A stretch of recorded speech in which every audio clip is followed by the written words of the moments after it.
And these snipers would love another notch. Yeah, and I got a phone with it with the supply sergeant. Boots are too small, my feet are killing me. That won't be the only thing killing you if you don't move. Now let's go, you two, let's go.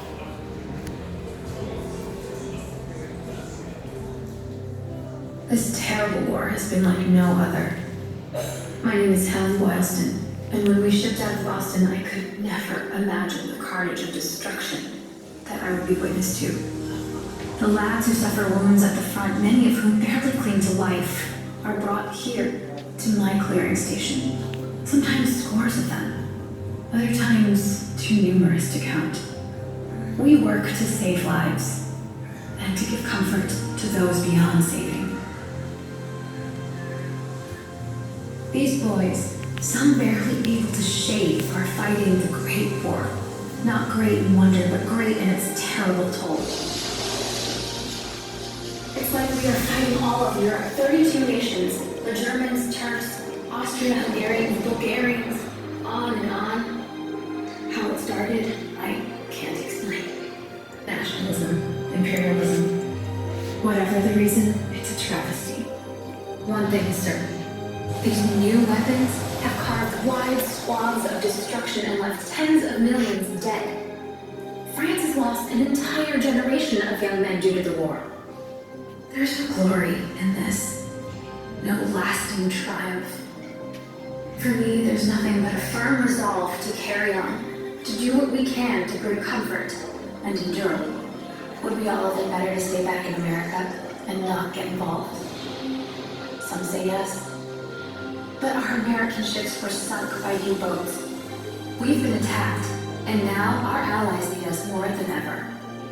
Here at the front, men are dug into trenches stretching some 440 miles from the North Sea to Switzerland.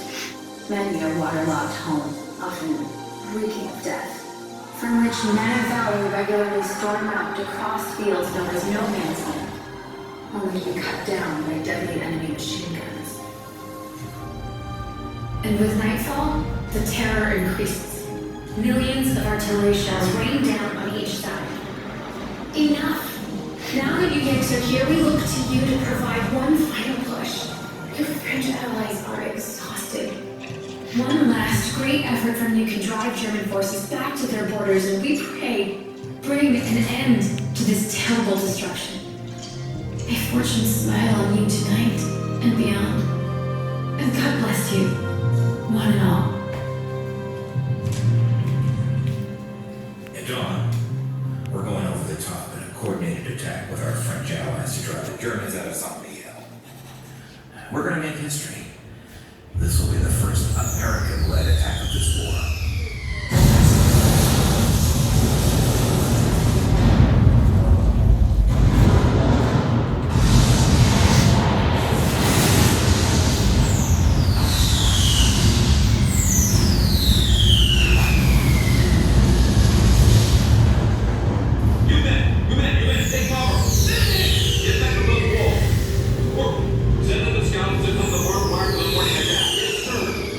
Cover up. You have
them meant certain death.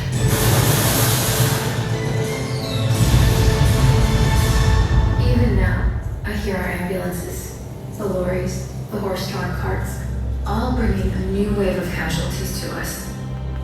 Some will arrive with horrific wounds, mangled limbs, others choking on poison gas.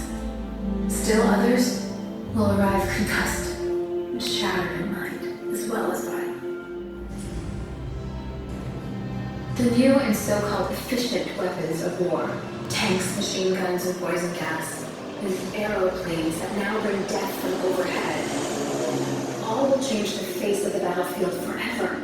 Some estimates will show over 40 million military and civilian casualties in this great war. 200,000 will die in the trenches.